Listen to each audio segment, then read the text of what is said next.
Alors, parfait. Donc, on doit devoir commencer. Je tiens déjà à remercier les participants qui vont participer à ce webinaire qui s'intitule Optimisation du LCOI et qui concerne, on va dire, les centrales solaires, voilà, les deux types de centrales solaires, soit les centrales solaires tout court, soit les centrales solaires qui sont, on va dire, couplées à des unités de stockage sur batterie. Donc, je me présente, je m'appelle Youssef Toumi, je suis responsable des ventes chez Kaiwa France. Et aujourd'hui, je suis accompagné de Monsieur Thierry Barla, qui est lui notre directeur technique. Bonjour à En ce tous. qui concerne le déroulement de cette présentation, il va se faire, on va dire, sur trois axes. Le premier va concerner une présentation globale de la société et de ses activités. Deuxièmement, on va parler des onduleurs on-grid et on va détailler un petit peu et comment ces onduleurs-là on-grid permettent de diminuer le LCOI, le coût de l'énergie. Et finalement, M. Thierry Barla va nous parler de la partie stockage de l'énergie sur batterie. Quelles sont les solutions qui sont proposées par Kaiwa France? Alors, Kaiwa France est une société française née, on va dire, grâce à une joint venture entre deux grands groupes. Le premier qui s'appelle EDSUD, à travers sa filiale EDSUD Énergie, qui est un concepteur de solutions de stockage d'énergie conteneurisée. Et on va détailler un petit peu ça par la suite. Et un autre groupe qui s'appelle Kaiwatech, qui est cette fois-ci un groupe chinois et qui a 32 ans d'expérience dans tout ce qui est conversion de puissance. Donc la naissance de Kaiwa France, c'était le fruit de cette joint venture pour venir répondre à un besoin de développement sur le marché principalement français et européen d'une manière générale, puis le marché, on va dire, africain à travers notre filiale au Maroc. Donc, les activités principales de Kaiwa, on va dire, sont réparties sur trois axes. Le premier concerne les énergies renouvelables. Et quand je dis les énergies renouvelables, ce sont les onduleurs PV et tout ce qui est ESS. ESS, c'est Energy Storage System. Ce sont les unités de stockage sur batterie et qui ont pour application principalement les microgrids qu'on va détailler plus tard. Et puis, il y a les chargeurs de véhicules électriques. Le deuxième axe, ce sont les UPS, tout ce qui est alimentation sans interruption. Donc, nous proposons également des solutions variées. Et finalement, nous avons des data centers. Quand je dis data center, c'est la partie, on va dire, énergie de data center. Le fil commun entre ces trois activités de Kaiwa, c'est la conversion de l'énergie et la maîtrise de ce système-là. Donc, quand je dis la conversion de l'énergie, on parle d'une conversion DC vers AC, AC vers DC, le fait de fournir une alimentation qui est stable, le fait de répondre très rapidement dans le cas des UPS, etc., etc. Donc, en quelques chiffres, comme je l'ai évoqué au début, Kaiwa a été né en 1888, donc on parle aujourd'hui de 33 ans d'expérience dans tout ce qui est conversion de puissance. Nous avons 5 usines qui sont réparties en Chine et qui nous permettent, on va dire, de fournir le marché mondial par les équipements de conversion de puissance. Nous sommes présents dans 100 pays, plus que 100 pays, soit à travers, on va dire, une filiale, on va dire, physique qui est implantée sur un pays, soit à travers des distributeurs, soit carrément à travers des clients. Donc, le siège de Kaiwa France, il est basé sur Marseille et nous avons des filiales un peu partout, comme j'ai dit, au Maroc, à Singapour, à Abu Dhabi, etc. Donc, aujourd'hui, Kaiwa France compte plus que 14 gigawatts de référence en onduleurs et en unités de stockage d'énergie.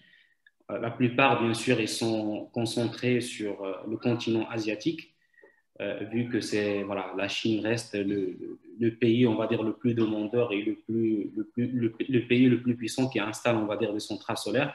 Mais sinon, nous avons des références également un peu partout dans les autres continents. Au niveau de la partie recherche et développement, on va dire c'est l'un des bras forts, on va dire, de Kaiwa, parce que nous avons plus que 1000 ingénieurs qui travaillent sur cette partie-là, avec plus que 800 brevets et copyrights. Et on injecte chaque année 10% du chiffre d'affaires afin, on va dire, d'évoluer nos produits, de les adapter parfois à des marchés. Et ce qu'on voit ici sur cette image-là, c'est un produit, par exemple, qui a été développé par le marché français et que je vais détailler par la suite. Donc, comme je vous ai dit, la production des onduleurs, on va dire, a lieu dans les 5 usines qui sont en Chine. Donc, nous avons 5 sites qui sont basés là-bas. Après, nous avons des entrepôts. Les entrepôts, on va dire, principaux sont situés en France, principalement à Marseille. Et puis, nous avons un deuxième qui est situé à Casablanca, au Maroc. Et à travers ces deux-là, on peut, on va dire, fournir l'ensemble de notre clientèle. Donc, bien sûr, les équipements arrivent soit par avion, soit par bateau dans ces entrepôts-là. Et puis, nous, on se charge, on va dire, de la logistique pour les faire arriver à nos clients finaux. Alors, arrivons au sujet d'aujourd'hui. C'est le LCOE, le Levelized Cost of Energy. Ça veut dire quoi? Ça veut dire, on va dire, voilà, juste pour le simplifier, c'est le coût du kilowattheure. Combien ça va nous coûter le coût du kilowattheure si on le calcule sur la durée totale d'une centrale solaire, soit de 20 ans, soit de 25 ans, soit de 30 ans. Ça dépend des estimations. Donc, comment on le calcule? C'est le coût total sur la durée de vie. Donc, combien ça nous a coûté l'installation, sur combien nous, on va gagner en énergie. Pardon, j'ai mis ici Y en anglais, mais bon. C'est l'énergie produite avec eux sur la durée de vie. Si on veut détailler un petit peu plus, c'est le CAPEX, ça veut dire c'est l'investissement initial avec quoi nous, on va acheter les équipements, les onduleurs, les panneaux, les câbles, etc., plus l'OPEX, qui constitue, on va dire, tout ce qui est opération de maintenance. Une fois qu'on met en service l'installation, il va tourner toute seule, mais il faut bien sûr des opérations de maintenance, parfois de réparation, parfois de dépannage. Tous ces coûts-là, ce sont des charges, on va dire. Et après, nous, ce qu'on gagne, c'est l'énergie produite. Donc, quand on fait ce ratio-là, on obtient ce fameux LCOE. Maintenant, comment le réduire? Il n'y a pas de magie. Il faut réduire le CAPEX, notre investissement initial. Il faut réduire l'OPEX, tout ce qui dépense, on va dire, durant la vie d'une centrale solaire. Et puis, il faut maximiser l'énergie qui est produite par ces onduleurs ou bien par ces unités de batterie. Donc, KEWA France, dans ce sens-là, qu'est-ce qu'il propose? Il a une gamme qui est très variée de produits et tous ces produits, on va dire, permettent à répondre à cette problématique de diminuer le LCOE. Donc, je vais présenter un petit peu la gamme complète et après, je vais rentrer dans le détail. Donc, ce que nous proposons, nous avons des petits onduleurs monophasiques qui commencent de 1,5 kg jusqu'à 6 kW. Donc, ce sont des onduleurs voilà, avec des MPPT, avec un petit écran pour pouvoir visualiser un petit peu les données. Et puis, nous avons, on va dire, une autre gamme de 8 à 20 kW, cette fois-ci en triphasé, puis de 30 à 60, donc il a une autre forme. Puis, on va dire, l'onduleur le plus puissant dans les onduleurs string, c'est le 250 kW. Et tous les onduleurs, on va dire, ils portent le nom de SPI pour dire Solar Power Injection. C'est les onduleurs qui sont, on va dire, dédiés à l'injection de puissance. Nous avons également un shelter 100 kW que nous proposons et que je vais détailler par la suite. Et nous avons également notre propre système de supervision pour pouvoir, on va dire, visualiser toutes les données de la centrale solaire. J'ai juste oublié de vous mentionner au début que vous pouvez, on va dire, poser vos questions. Il y a un onglet questions-réponses. Donc, vous pouvez nous écrire toutes les questions qui vous viennent en tête. Et vers la fin, on va essayer de répondre au maximum possible de ces questions-là. Alors, donc là, je l'ai présenté, je saute cette partie-là. Donc, ça, c'est juste la gamme de nos produits que je viens de présenter tout à l'heure. Et là, je vais commencer, par exemple, pour vous donner quelques détails sur les produits. Donc, si je prends par exemple la série de 30 à 60 kW, ce sont des onduleurs, voilà, on parle des onduleurs qui ont la même forme, c'est juste la puissance de sortie qui change. Donc, on a le SPI 30, 33, 36, 40, 50 et 60. Et à chaque fois, ça, c'est on va dire le nom commercial. Après, nous avons la puissance max qu'il peut sortir. Il est à chaque fois, on va dire, 10% de plus que ce qui est mentionné sur le nom commercial. Et vous voyez, en fait, à chaque fois, on a plusieurs MPPT. De 30 à 36, on a 2 MPPT avec 3 entrées à chaque fois. Sur le 40, on augmente le nombre des PPT encore une fois, justement pour, on va dire, augmenter le productible et diminuer le mismatch. Et puis voilà, la série 50-60, elle contient 4 MPPT aujourd'hui.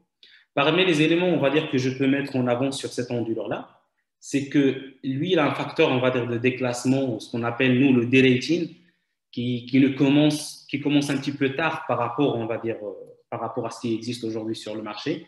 notamment qui ne commencent qu'à partir de 45 degrés.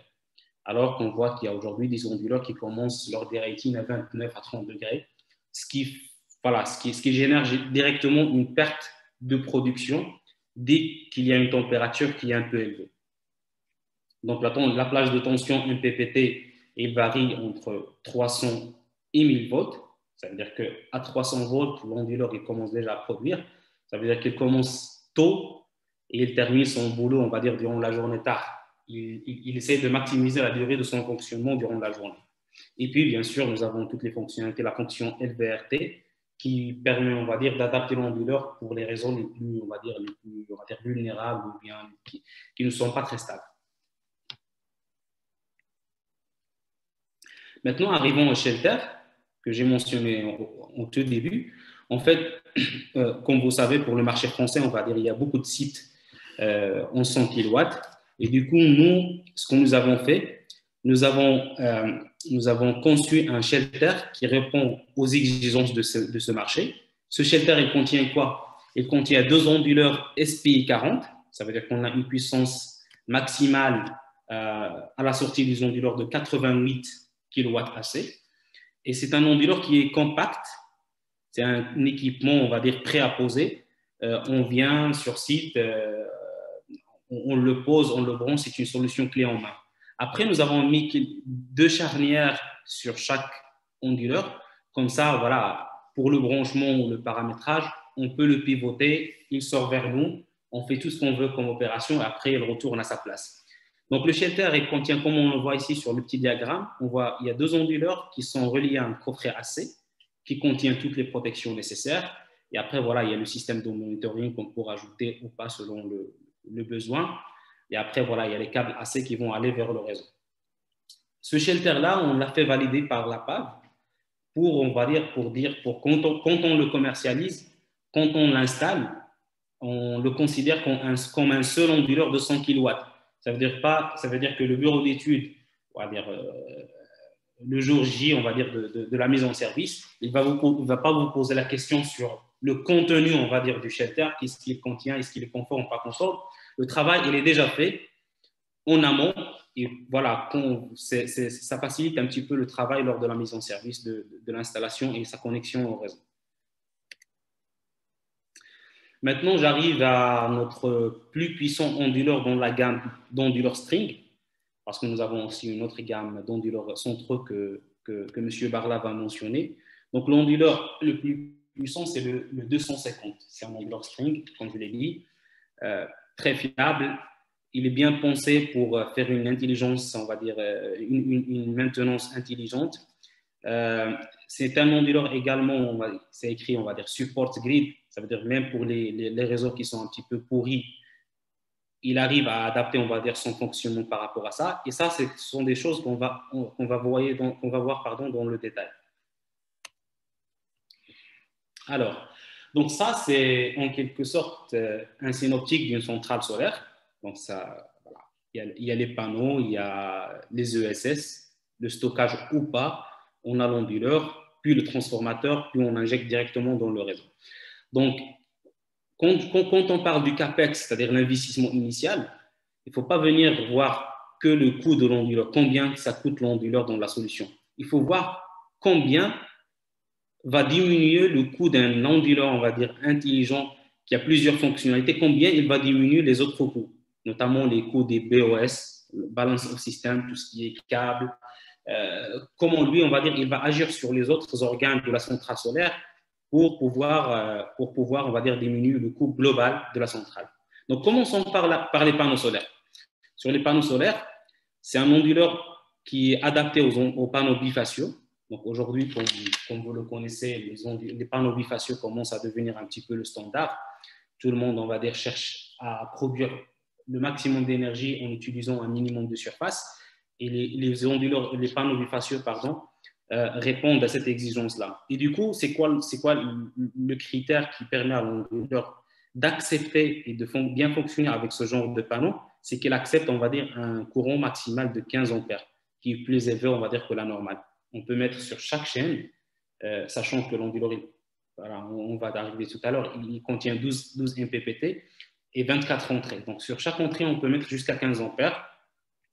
Il y a le tracking system, c'est juste pour dire voilà, qu'il y a un MPPT qui est très rapide, qui permet, on va dire, de traquer chaque point maximal. Et il permet, on va dire, d'accepter un ratio DC-AC qui est très, très élevé. Et on va le voir tout à l'heure dans le détail. Donc, sur l'onduleur lui-même, moi, j'ai dit qu'il y a la partie ESS également qui peut se connecter à l'onduleur et qui peut se synchroniser avec l'onduleur sans besoin de rajouter énormément d'équipement.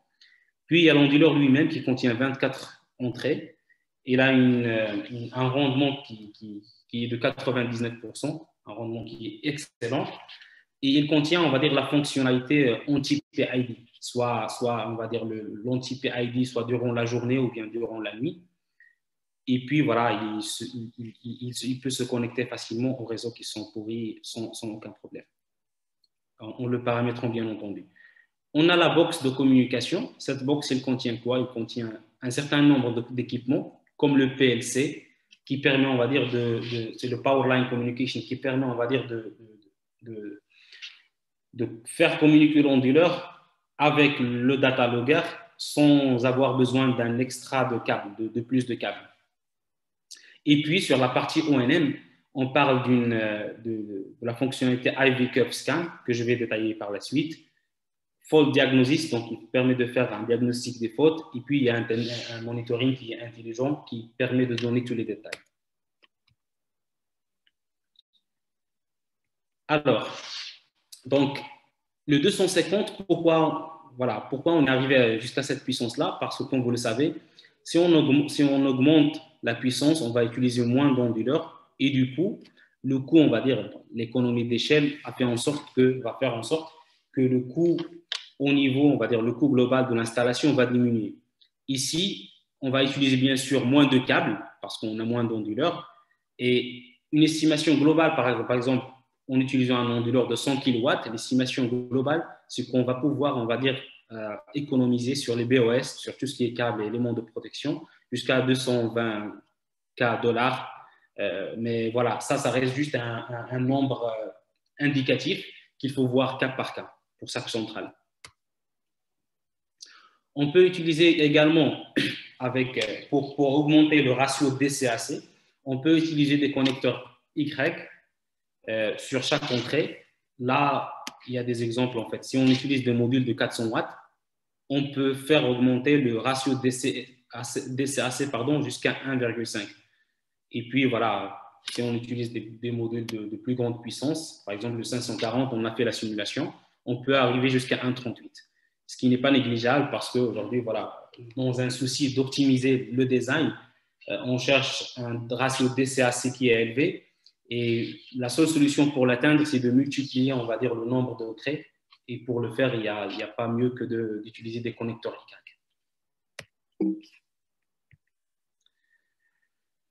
Donc, j'ai parlé de ça au début. On parle de plusieurs MPPT, 12 MPPT. Et chaque MPPT, elle fonctionne d'une manière indépendante. Ça veut dire que s'il y a un problème au niveau d'une entrée, ça ne va pas affecter les autres. S'il y a une diminution de production, ça ne va, on va dire, ça ne va prendre effet que sur la chaîne qui est concernée. Ici, on parle de câbles de communication. En fait, déjà sur les câbles, ça c'est les câbles de puissance à gauche. Donc, on peut utiliser des câbles de puissance jusqu'à 300 mm carrés, des câbles bien sûr aluminium. Et puis, sur la partie communication, on n'a pas besoin de rajouter des câbles. On peut tout simplement faire véhiculer l'information via les câbles du signal PLC. L'onduleur, il est EPI66. Donc, c'est un onduleur qui est vraiment clos. Il n'y a rien qui rentre ou qui sort, ce qui, on va dire, élargit un petit peu sa durée de vie. On a fait tous les tests. C'est l'un des rares onduleurs qui a un coefficient de corrosion C5. Donc, on peut l'installer dans des milieux salins à côté de la mer, voilà, sans aucun souci. Et on a déjà fait l'exercice, il n'y a pas de problème. Alors, concernant la fonctionnalité AFC, ou bien la détection de l'arc électrique, donc toutes ces technologies-là que je suis en train de lister, ce sont des technologies qui permettent, on va dire, de faire une maintenance qui est intelligente. C'est l'onduleur lui-même qui intègre des systèmes, soit pour diminuer, on va dire, le CAPEX, comme j'ai dit, le PLC, on n'a pas besoin de câbles, soit pour faciliter l'opération de la maintenance. Donc là, imaginons sur une centrale, il y a des arcs électriques qui commencent à prendre lieu. Et du coup, l'onduleur, lui, à travers une analyse du signal, il peut vous dire, voilà, il peut me remonter une alarme pour vous prévenir. Et si le problème, on va dire, persiste, il se déconnecte du réseau. Et en plus de ça, nous avons une fonctionnalité qui est aujourd'hui unique, qui s'appelle le firefighting, qui consiste, on va dire, comment dire, l'onduleur, en fait, il contient une petite bombe à gaz, une sorte d'extincteur qui se déclenche une fois qu'il détecte qu'il y a du feu. Et comme ça protège l'onduleur, ça protège toute l'installation. Donc, j'ai parlé tout à l'heure de l'anti-PID. Donc, nous avons déjà une carte électronique qui est dédiée pour ça, qui est déjà intégrée sur l'onduleur par défaut. Et voilà, afin d'éviter la dégradation des modules par cet effet-là d'anti-PID, on a deux solutions. On peut déjà, durant la journée, durant le fonctionnement, empêcher les courants de fuite en envoyant un courant inverse. Et on peut également faire la réparation durant la nuit, on va dire, des fuites qui avaient lieu durant le fonctionnement. Donc, avec cette fonctionnalité, on dit que la génération ou bien le yield, le productible, peut, on va dire, augmenter de 5 jusqu'à 20% si on ne choisit pas, on va dire, d'activer cette fonctionnalité sur l'onduleur. Surtout sur des panneaux aujourd'hui qui exigent cette fonctionnalité, sinon vous perdez la garantie. L'onduleur, en ce qui concerne, on va dire, sa connexion avec le réseau, il a un taux d'harmonique qui est très très bas, donc il a un courant qui est très pur avec des harmoniques inférieures à 1%. Il supporte tout ce qui est, on va dire, ce qu'on appelle le Q at night, ou bien la génération de l'énergie réactive durant la nuit. Donc, il peut varier, voilà, on a un coefficient, par exemple, pardon, un coefficient qui varie entre plus 0,8 et moins 0,8. Et là, vous voyez les courbes, en fait, soit en fonction de la température, voilà, il change un petit peu, soit en fonction du cos phi que vous choisissez. Donc, vous pouvez soit fonctionner en mode inductif, en mode capacitif, soit générer de l'énergie réactive, soit en absorber. Et ce qui est important ici, c'est que, on va dire, le temps de réponse de l'onduleur sur la partie l'énergie réactive, il est très, très, on va dire, très court. On parle de 30 millisecondes. Ça veut dire que vous je sais pas moi, vous fonctionnez, vous démarrez une machine qui consomme de l'énergie réactive. Dès que l'onduleur, on va dire, reçoit la consigne, il va agir très, très rapidement. Et comme ça, vous allez, on va dire, pouvoir éviter des pénalités sur la consommation de l'énergie réactive. Et finalement, j'ai déjà parlé on va dire, des réseaux qui sont un petit peu pourris. Et c'est le cas, on va dire, dans les grands villages, par exemple en Afrique ou bien dans les îles, où nous avons un réseau qui n'est pas très stable. L'onduleur, il peut, on va dire, grâce à un petit paramétrage, de se connecter à ce réseau-là et de ne pas, on va dire, se déconnecter et envoyer des alarmes à chaque fois. Sur la partie, on va dire, sur la partie ONM, ce qu'on propose, en fait, nous avons une fonctionnalité qui est aussi assez unique, c'est l'enregistrement du signal durant la dernière période de fonctionnement de l'onduleur. C'est-à-dire que l'onduleur, lui, qu'est-ce qu'il fait? Il enregistre le signal en temps réel, avec un échantillon, bien sûr, de points qui est très, très dense, et on reconstitue le signal, le dernier signal qu'il a émis, que ce soit pour les courants, les tensions ou bien les fréquences. Donc, dès qu'il y a un problème, au-delà du code d'erreur, vous avez le signal et vous pouvez visualiser un petit peu d'où vient le problème. Est-ce que c'est une tension qui n'est pas propre? Est-ce que c'est la fréquence qui a chuté? De combien il a chuté? Donc, vous pouvez faire cette analyse-là et comprendre votre réseau électrique. Après, il y a la fonctionnalité IV Curve Scanning. Donc, ça, c'est une fonctionnalité qui commence à devenir un petit peu standard chez tous les fabricants d'onduleurs et qui permet justement de retracer la courbe IU de chaque chaîne et voilà, il vous dire là où il est le problème.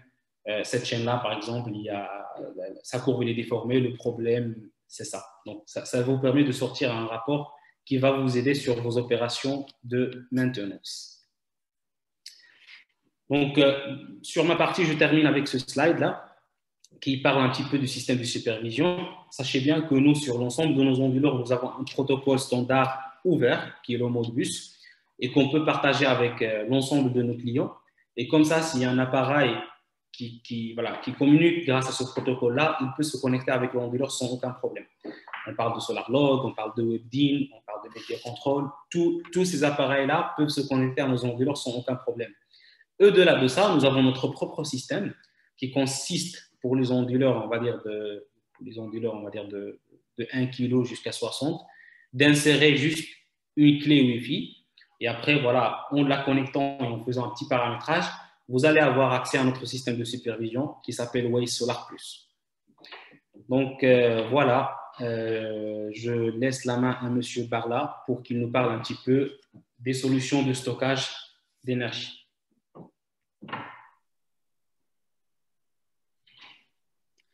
Très bien, merci Youssef.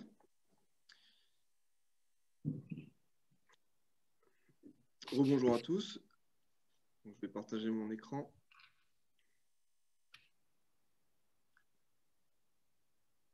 Est-ce que vous le voyez correctement? Oui, c'est bon. Très bien.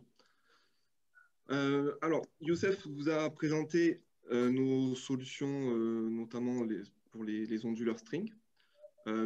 Concernant les onduleurs photovoltaïques, nous avons aussi une gamme d'onduleurs centraux, aussi bien en 1000 volts DC que 1500, comme on peut le voir ici. Cette gamme, elle commence à 500 kVA et elle va jusqu'à 1000 kVA pour les onduleurs centraux, on va dire, de distribution. Mais on peut aussi faire des solutions conteneurisées en onduleurs centraux. Et on a une solution notamment qui va jusqu'à une puissance, donc ça c'est la puissance maxi sur laquelle on est allé, notamment sur un gros projet en Inde, où on a fourni des onduleurs centraux de 6,8 MW pour un total de 200 MW.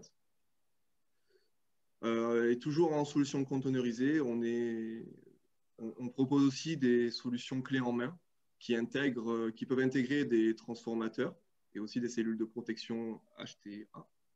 De manière générale, ces solutions, on les propose plutôt pour les marchés, le marché asiatique. Maintenant, on a aussi fait des solutions pour d'autres marchés, mais là, c'est plutôt des solutions sur mesure. Donc, avec vraiment une approche au cas par cas. Et de manière générale, sur les solutions conteneurisées, on s'adapte aussi aux besoins du client, donc de l'EPC, où on travaille aussi avec les développeurs, justement pour voir quelle solution en fait est la plus pertinente afin de réduire à la fois les coûts initiaux en fait, du projet. Voilà, je vais détailler un peu plus tard voilà, les différentes méthodes pour réduire les coûts sur les projets de stockage, mais aussi pour réduire aussi les coûts d'exploitation, notamment en réduisant en fait les risques de panne et aussi en améliorant les performances du système. Par exemple, mettre un transformateur dans la même enceinte que les onduleurs, soit les onduleurs batterie ou les onduleurs photovoltaïques, ça permet de faire des connexions entre les transformateurs et les switchgear, directement des connexions en fait en barre cuivre. Et donc ça permet de réduire les pertes par effet joule. Toujours dans les onduleurs centraux, donc là il y a différentes puissances qu'on peut proposer. Donc toujours en solution conteneurisée. Les solutions conteneurisées donc, qui sont prévues pour l'extérieur, tandis que les solutions, les single units, c'est plutôt des solutions indoor. Et enfin, on a aussi un MPPT contrôleur qui permet d'optimiser, donc sur les solutions onduleurs centraux, d'optimiser la production des chaînes de la centrale.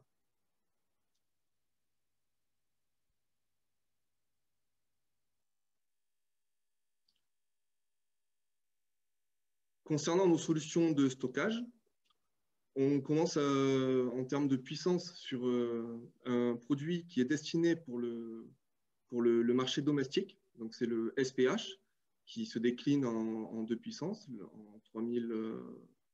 en 3000 watts et 5000 watts. Et ensuite, on a une gamme d'onduleurs bidirectionnels, les BCS-A et -B. -A, ce sont les onduleurs bidirectionnels sans transformateur d'isolement, et -B, c'est avec transformateur d'isolement intégré. Et ensuite, on a aussi une gamme de BCS, donc d'onduleurs bidirectionnels, qui se décline sur des puissances un peu plus élevées.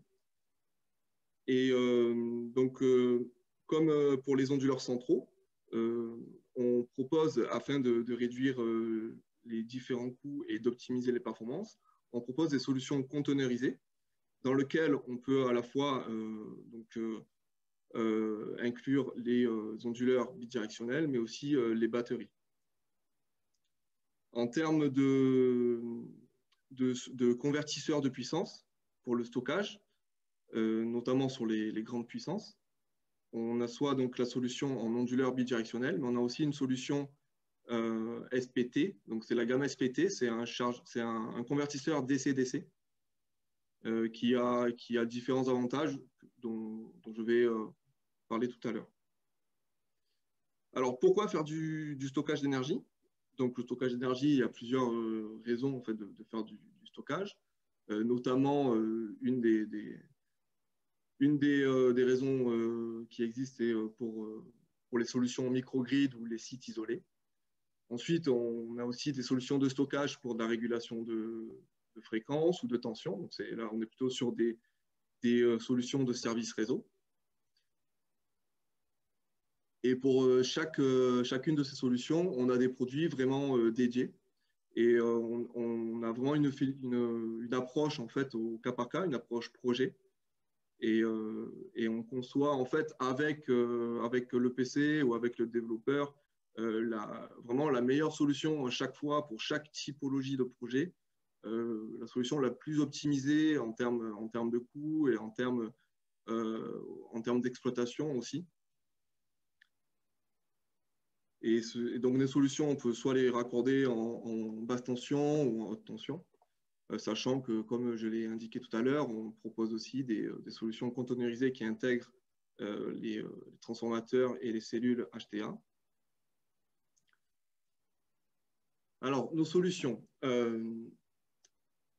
Ici, nous voyons un exemple de conteneur de stockage en format 40 pieds. Dans cette solution, on intègre donc le PCS qui est le PCS qui est le convertisseur bidirectionnel pour charger et décharger les batteries. On a aussi les armoires de AC ou DC. Donc ici, on a une armoire AC en fait, la fameuse on-off-grid cabinet. Et ensuite, on a des racks batteries en technologie lithium. Voilà, ici, on a à peu près, on va dire, 2 MWh sur un format 40 pieds de stockage. Et dans notre solution, on intègre aussi toutes les solutions, toutes les options en fait, de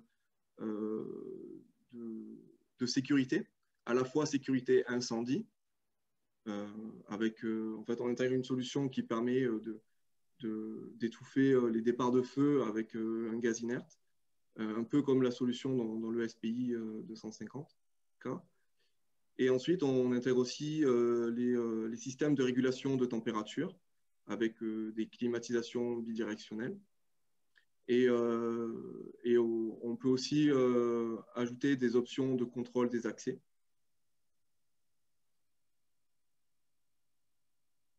Donc, les solutions conteneurisées, elles se déclinent aussi en format 10 pieds, 20 pieds. Mais on peut aussi on peut aussi sortir des standards sur des formats un peu plus particuliers. On est vraiment sur une approche sur mesure, dans l'objectif en fait de fournir une solution globale clé en main, avec une maîtrise des performances et des garanties.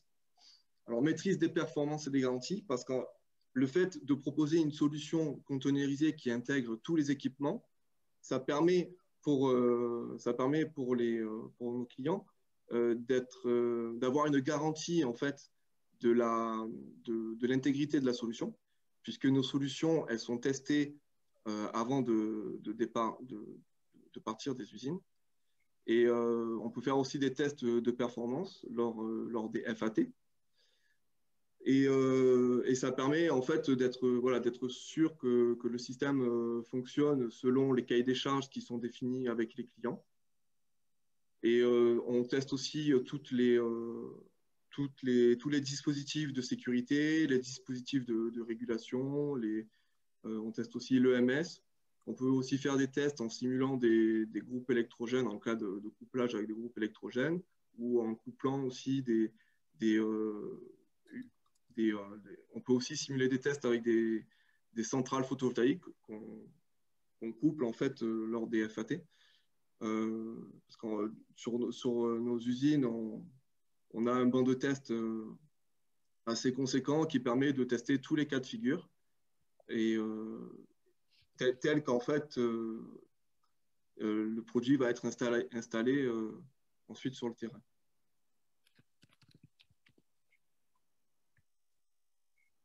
Donc, dans le conteneur, on retrouve ici les onduleurs bidirectionnels, les fameux BCS. On a aussi l'armoire EMS. Et ensuite, donc les racks batteries qui sont constitués des modules batterie et ensuite d'unités de contrôle de charge à 3 niveaux. Donc, un niveau pour chaque module batterie, ce sont les BMU. Et ensuite, il y a un niveau de contrôle de charge et de contrôle de température pour chaque rack, ce sont les BMS. Et ensuite, un niveau de contrôle au niveau de l'ensemble du système, les MBMS, Master Battery Management System.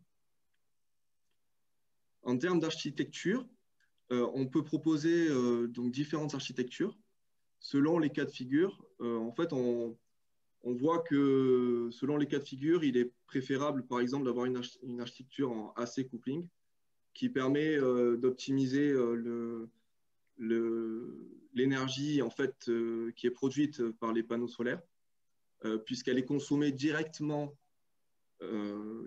par le réseau. Et ensuite, on stocke le surplus d'énergie via les onduleurs bidirectionnels dans les batteries.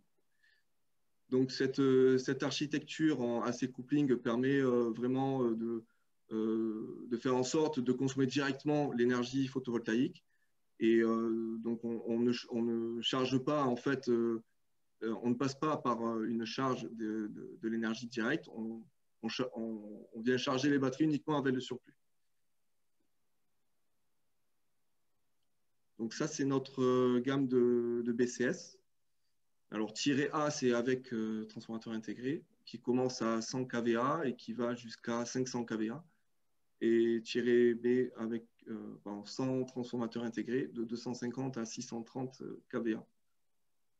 C'est cette gamme d'onduleurs bidirectionnels travaille avec une tension côté batterie entre 500 et 900 volts. Et est compatible avec des batteries lithium et des batteries plomb. Donc ici, on retrouve l'architecture en AC coupling, donc avec des onduleurs SPI, qui viennent en fait, c'est des onduleurs on-grid, qui viennent injecter l'énergie photovoltaïque sur le réseau. Donc le réseau, ça peut être un microgrid par exemple. Et ensuite, le surplus d'énergie, ou alors si on veut faire du load shifting ou différentes applications avec du stockage d'énergie, on utilise dans ce cas-là les BCS qui sont présentés ici. Alors, les technologies de batterie, je vais vous en parler tout à l'heure. Et ensuite, en architecture, on a aussi l'architecture en DC coupling avec le produit SPT, qui est un convertisseur DC-DC. Donc, on voit bien ici, on a le champ photovoltaïque. Donc là, on est en DC et on charge, en fait, on peut soit charger les batteries directement, soit directement alimenter le réseau avec les PCS, les onduleurs bidirectionnels. Cette architecture, elle a l'avantage, par exemple, sur des typologies de projets où on a besoin plutôt de stocker de l'énergie et d'utiliser l'énergie soit en décalage, soit la nuit. Donc là, c'est plus intéressant en fait, de la stocker directement et de la réutiliser au fur et à mesure. Et dans ce cas-là, en fait, on voit bien qu'on passe uniquement par deux chaînes de conversion. Une chaîne pour charger les batteries et une chaîne pour ensuite injecter sur le réseau. Tandis que sur l'architecture AC, si on veut utiliser l'énergie en différé, on est obligé de passer par trois conversions. Donc, en fait, l'architecture DC qu'on propose grâce à la gamme SPT, elle permet vraiment d'optimiser le rendement global de l'installation et du stockage d'énergie.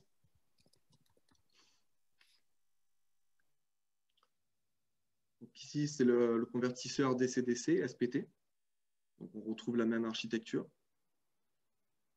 Et autre avantage, c'est que cette solution ne nécessite pas de transformateur, on va dire, entre la boucle DC et la boucle AC. Parce que sur l'architecture AC, par contre, on est obligé en fait, de doubler le nombre de transformateurs. Alors qu'ici, on a besoin juste de mettre un transformateur entre les onduleurs et le réseau, s'il y a besoin de transformateurs, bien entendu. Autre avantage de ce convertisseur, c'est qu'il peut monter jusqu'à des tensions PV et des tensions batterie de 1500 volts, tandis que les BCS, on a vu qu'il y avait une plage de tension, pardon, les SPI, en fait, selon les SPI qu'on utilise, on peut avoir juste une plage de tension de 1000 volts. Et les BCS qui sont dédiés à l'applicative AC Coupling ont aussi une plage de tension 1000 volts. Et enfin, en solution en convertisseur de puissance, on a aussi une solution tout en un, c'est une solution all-in-one, qui inclut à la fois le chargeur MPPT et l'onduleur off-grid. Alors, ce produit, c'est vraiment un produit qui est dédié pour les applications off-grid, parce que l'onduleur ne peut pas en fait injecter sur un réseau existant. Donc, on est plutôt sur un produit dédié au microgrid. Et l'avantage sur les petits microgrids, donc là on voit qu'on est sur une puissance entre 30 kVA et 60 kVA. L'avantage c'est qu'on est sur un produit tout en un, donc en fait on garantit en fait la compatibilité de l'ensemble du système, puisque on raccorde directement sur ce produit les panneaux solaires, les batteries et ensuite les charges, des utilisations. Et par ailleurs, c'est un produit qui est doté d'une autre entrée pour, par exemple, coupler sur l'installation un groupe électrogène, ou aussi si on veut coupler un réseau existant. Donc l'avantage de ce produit-là sur des réseaux existants, c'est qu'en fait, on assure une disponibilité de l'énergie, parce qu'il fonctionne un peu comme un UPS. C'est-à-dire que s'il y a des coupures réseau, par exemple sur des zones où l'électrification elle est un peu instable, donc en cas de coupure réseau, en fait, les batteries elles prennent automatiquement le relais. Et donc, en fait, on garantit sur des zones voilà, où le réseau est un peu instable, on garantit, ce produit permet de garantir en fait une charge H24. Donc, et ça, on peut aussi donc, optimiser l'énergie qui vient du photovoltaïque, puisque donc, le surplus est stocké directement dans les batteries. En termes de technologie de batterie, on travaille principalement sur nos solutions conteneurisées avec deux marques de batteries pour les batteries en lithium. Donc, on utilise principalement Pilontech et CATL. Alors, pourquoi ces deux marques? Tout simplement parce que ce sont des fabricants reconnus. On a des partenariats industriels avec eux. Pilontech, on utilise plutôt ces batteries-là pour des applicatifs en 1C, tels qu'on peut les retrouver sur des applicatifs microgrid, tandis que les batteries CATL, on les utilise plutôt pour des applicatifs en 2C ou alors des applicatifs en service réseau. En termes de technologie, on favorise vraiment la technologie lithium fer phosphate par rapport à d'autres technologies. Par exemple, il y a d'autres technologies qui existent comme le NMC. Alors, on peut très bien faire en fait des projets en NMC. Nos produits sont compatibles avec des solutions NMC.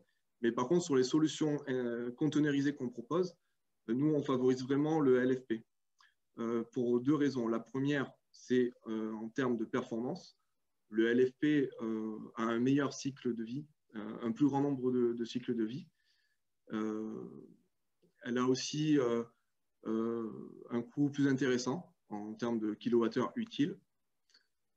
Et surtout, c'est la sécurité qu'on préconise. Donc ça, c'est le deuxième point pour lequel on utilise plutôt les technologies LFP.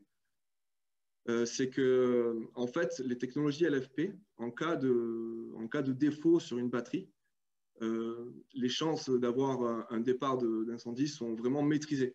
Alors que sur les technologies NMC, comme certains concurrents, d'autres confrères peuvent le proposer, les départs, le moindre en fait, départ la moindre étincelle en fait peut complètement en fait emballer le système. Puisqu'en fait, c'est des batteries, les NMC, qui sont très sensibles. Donc là, on le voit en fait sur les courbes de chaleur qui sont dégagées en fonction de la température. C'est l'énergie dégagée en fonction de la température. On voit que en fait, la courbe en blanc, qui est en fait la courbe NMC, arrivée à des températures de 300 degrés, il y a un emballement en fait, du système qui fait qu'il y a un risque d'incendie très, très élevé. Donc, nous, on favorise vraiment le LFP. Et en plus, on maîtrise vraiment le risque incendie grâce à notre système anti-incendie qui est intégré en fait, dans notre solution conteneurisée. L'autre avantage aussi d'utiliser les solutions conteneurisées qu'on propose, c'est que tous les tests, donc, comme je dis, sont effectués en usine. Donc, en fait, pour l'installateur, c'est une garantie d'avoir un produit qui fonctionne. Et aussi, on garantit aussi la compatibilité de tous les composants à l'intérieur du conteneur, et notamment avec les batteries qui sont aussi, elles, intégrées.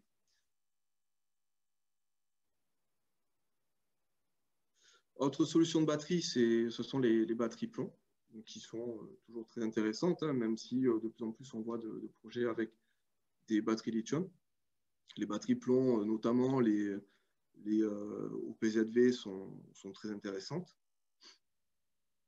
Et donc, nos solutions sont compatibles avec tous les fabricants de batteries. Donc là, on n'a pas de contraintes particulières. On peut intégrer n'importe quel fabricant.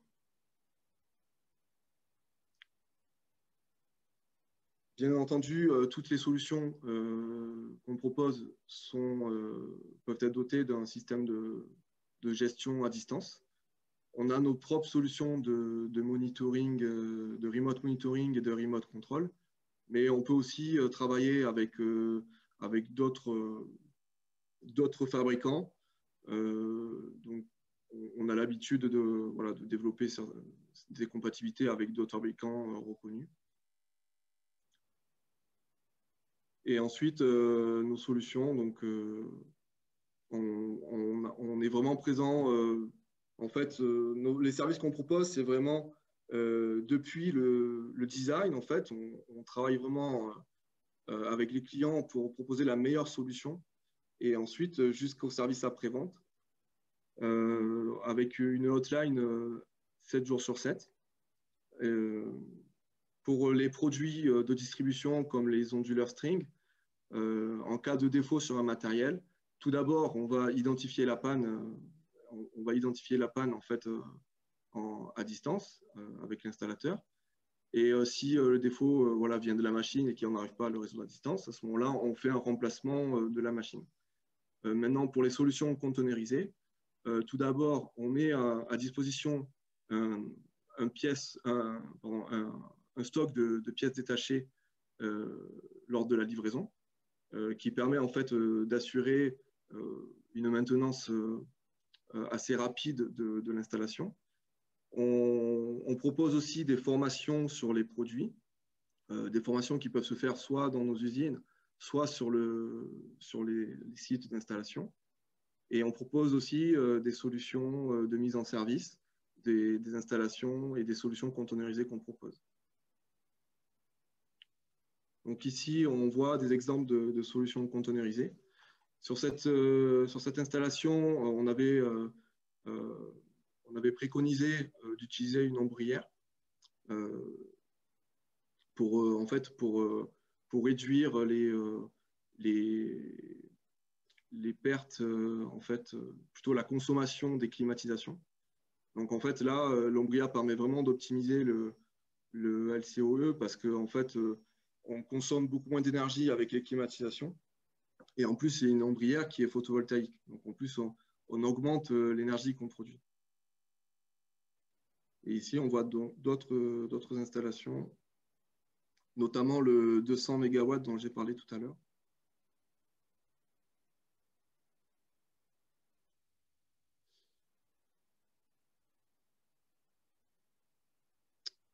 Voilà.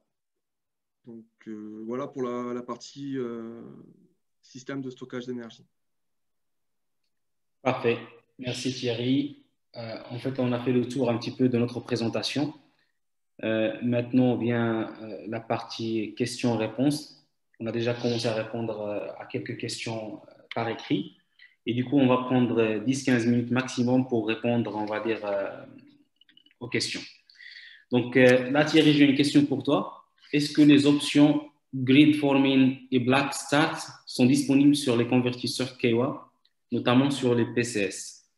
Oui, alors en fait, j'ai oublié d'en parler, c'est vrai, parce qu'on était un peu short sur le temps, j'ai dû un peu rattraper le retard.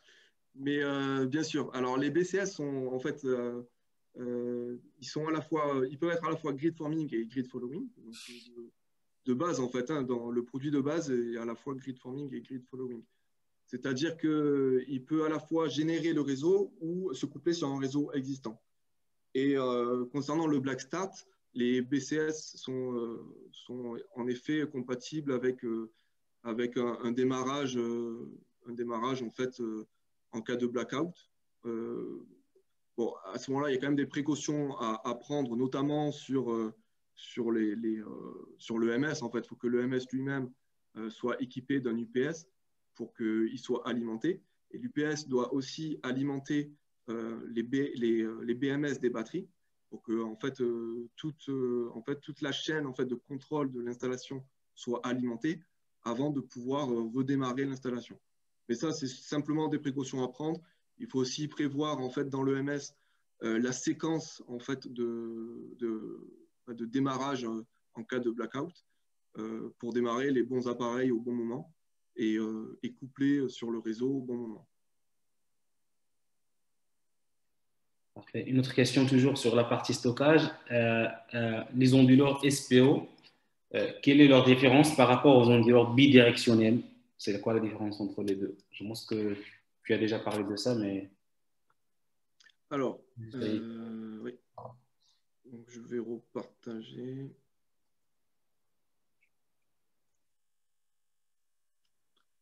Est-ce que vous voyez mon écran là?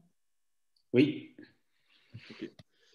Alors, les SPO, donc les SPO, voilà ici, SPOM. Les SPOM, ce sont vraiment des onduleurs off-grid. C'est-à-dire que la différence, c'est qu'en fait, on ne peut pas injecter sur le réseau. Tout simplement, c'est la grande différence.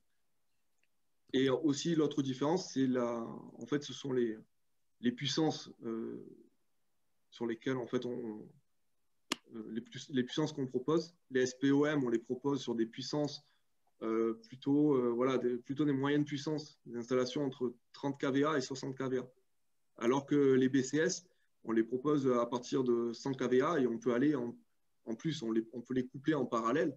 Donc on peut monter en fait à des puissances très, très, très importantes, tandis que les SPOM, bien qu'on peut coupler les sorties en parallèle, on va être assez vite limité en termes de puissance.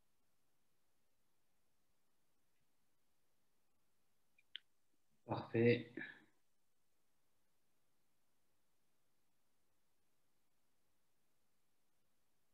Est-ce qu'il y a une limitation avec au son des ratings en altitude pour l'utilisation de convertisseurs de Keiwa? Si oui, lesquels?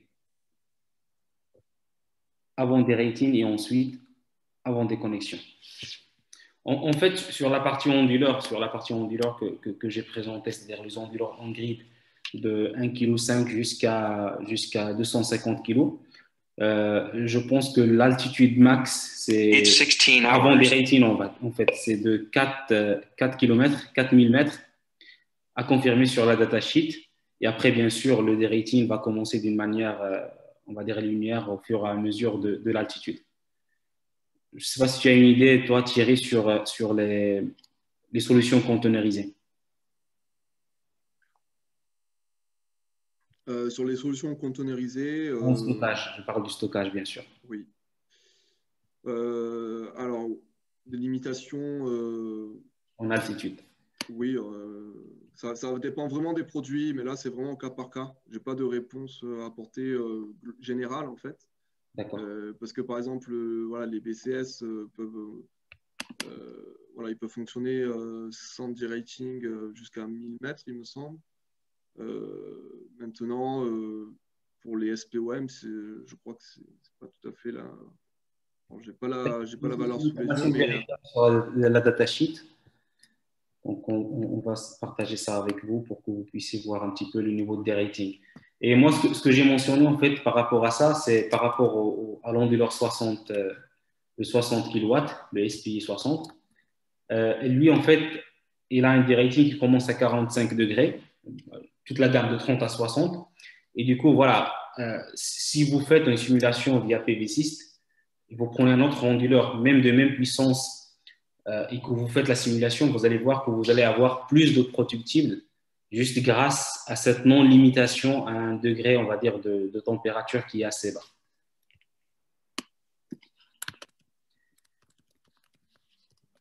Alors, est-ce qu'on a d'autres questions?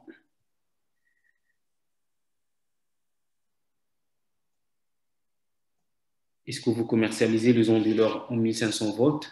Je pense qu'on a parlé de ça. Oui, la réponse c'est oui. Donc, les onduleurs que nous avons en 1500 volts, c'est le SPI 250 kW. Et puis, il y a les onduleurs centraux qui sortent, qui rentrent, sur leur partie d'essai en 1500 volts. Sur la partie AC, le 250 sort en 800 volts. Et du coup, voilà, ça commence à devenir un petit peu aujourd'hui le standard, ce qui permet, on va dire, de réduire la section du câble à la sortie et de réduire, on va dire, le coût, on va dire, des câbles AC.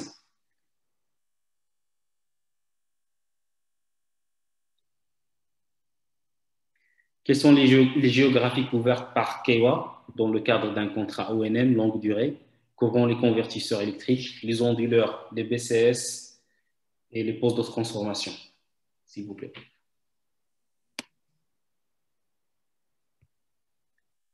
Donc, moi j'ai répondu par écrit à cette question-là pour dire qu'aujourd'hui, surtout tout ce qui est projet, on va dire, avec stockage, nous avons honnêtement des références qui sont dispatchées un peu partout dans le monde. Voilà, de l'Est à l'Ouest, du Nord au Sud, nous avons des projets un peu partout. Et voilà, dans la plupart de ces projets-là, on couvre, on va dire, on garantit pas mal de choses. Maintenant, si vous avez un projet précis, vu que ce sont des projets à chaque fois sur mesure, n'hésitez pas à nous contacter. Et là, voilà, il y a un slide que je vais afficher avec les contacts pour qu'on puisse déjà vous faire une proposition technique sur mesure et également, voilà, connaître c'est quoi les contraintes que vous avez en face afin de pouvoir, on va dire, vous aider à répondre à ces contraintes.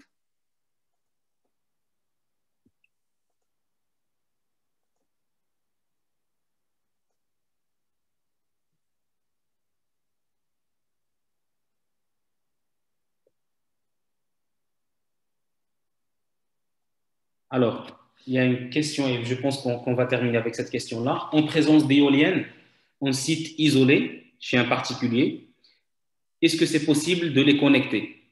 Peut-on supporter ces éoliennes comme un réseau grid, sachant que les puissances fournies par ces éoliennes peuvent fluctuer énormément par moment? C'est-à-dire les éoliennes produisent, on va dire, un signal qui n'est pas assez stable. Est-ce que ça, c'est possible, Thierry? Alors, sur un site isolé, le couplage éolienne, photovoltaïque et batterie est possible. Par contre, il faut vraiment utiliser dans ce cas-là le bon EMS qui arrive à piloter les différentes sources d'énergie. Donc ça, c'est vraiment des questions à se poser en amont du projet. Par contre, coupler une installation PV sur une installation éolienne existante, c'est un peu plus compliqué. Et c'est vrai qu'à ce moment-là, il y a des risques, effectivement, des risques en fait que le surplus d'énergie soit mal géré. Ok, parfait. Parfait, parfait. Donc, il n'y a pas d'autres questions de toute façon qui arrivent. Je tiens à remercier tout le monde, tous les participants qui ont pris le temps voilà,